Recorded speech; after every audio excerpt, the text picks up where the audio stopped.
What is up guys, it's your boy Solheim here, back with another classic WoW Season of Discovery video for you. Now today we're talking about a gold farm that I recently fell upon in classic WoW Season of Discovery, and this is a gold farm that you can find in my classic WoW gold making guide as well, which contains a bunch of gold farms that you can use in Season of Discovery if you just scroll through that gold guide. Now that gold guide contains 122 pages of gold making info, and you can check it out in the video description down below if you want to check it out. It's like 134 pages with more than 50 different gold farms that you can use in pretty much every single phase. This one is intended for all classic WoW servers, not just Season of Discovery, but you can still use it for Season of Discovery as well. Now for this farm right here, you're basically just killing spiders, and I'll show you a couple of different locations, not just the one that I'm using, to actually kill these spiders, and we'll talk about why you're killing them as well. Now, first of all, this place that I'm farming in Duskwood is fantastic, because you will have 8 chest spawns that you're running between while farming spiders at the same time, and from the spiders you're hunting for one item in particular, even though you can get multiple noteworthy items. Now you are hunting for spider silk. This one is selling for between 40 and 70 silver each on the auction house, depending on your server. I know that on my server it was 70 silver yesterday, and on my friend's server it was 40 silver. Now based on those prices you should be looking at between 7 to 10 gold per hour. It depends very heavily on your RNG, right?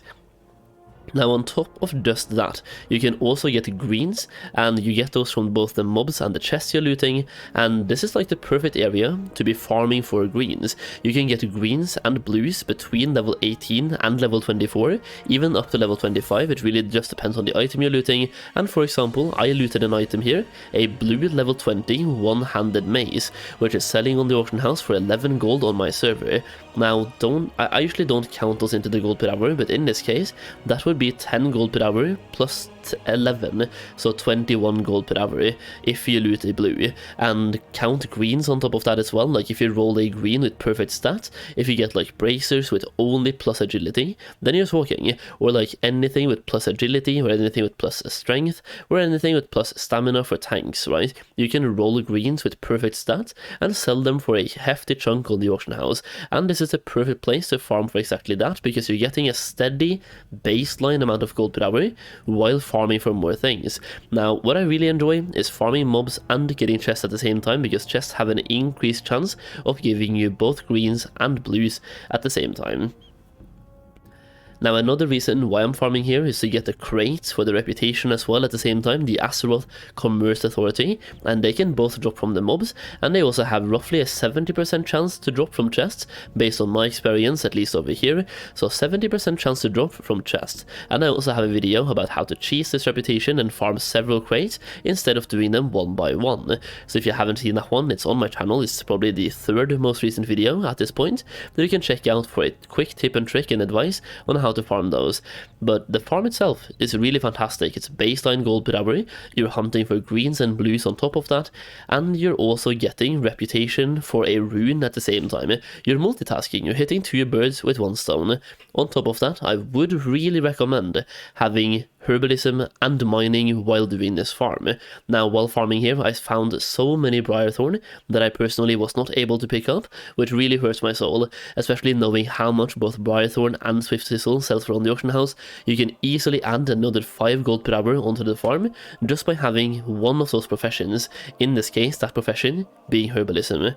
And if you have mining, farm closer to the mountain and keep switching between find minerals and find mining veins, or find herbalism, right? So you can find both flowers and mining veins while farming here.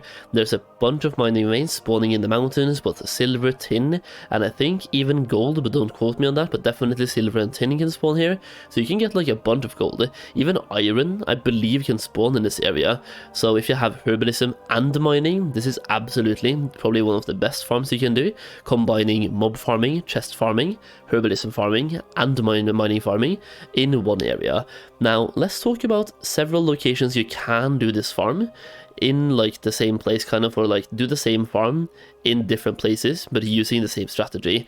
So I was farming in Duskwood, and I was farming in Duskwood right to the east of the graveyard, like to the east of Ravenhill, around these chest locations, right? Using Gathermate 2, you can see where the chest spawns.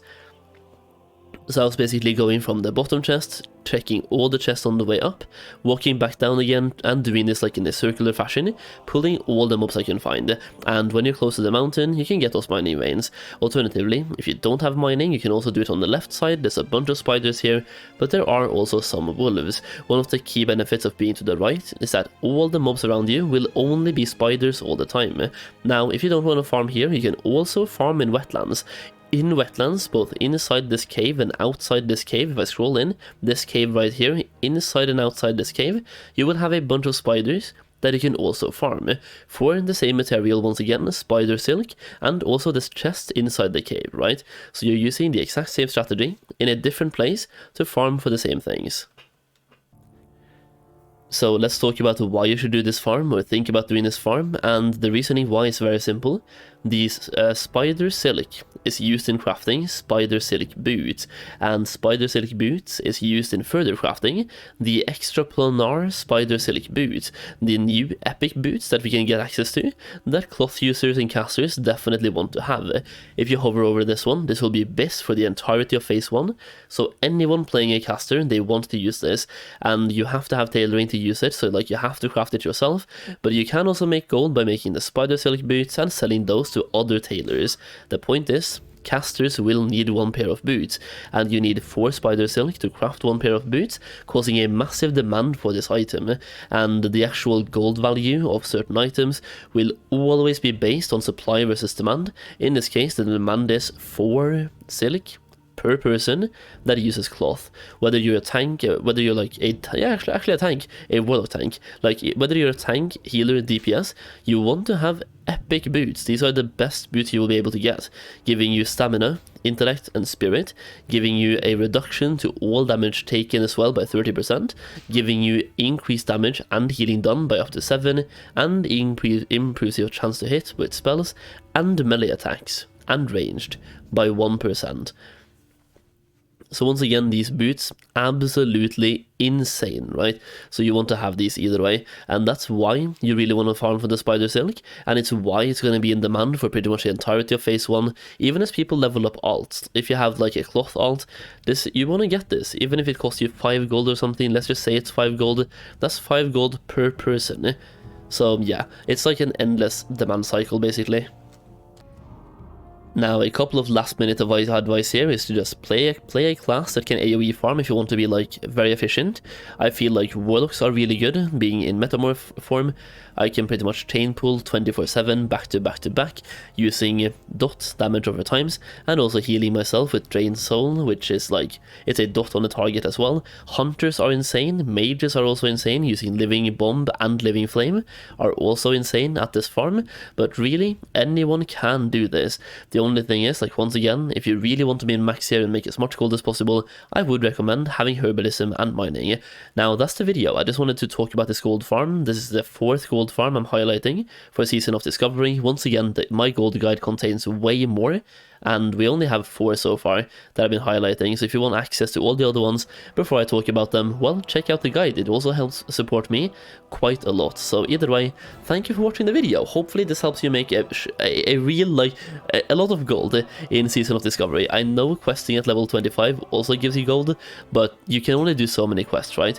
Then you have to level an alt, which takes so many hours, so at some point you probably want to farm, and you can stock up 100 gold before phase 2 and get that mount right away when you hit level 40. Yeah, once again, if you enjoyed the video, leave a like down below, subscribe for more Season of Discovery content. That's pretty much what I have for you today. Thank you so much for watching, and I'll see you again very soon.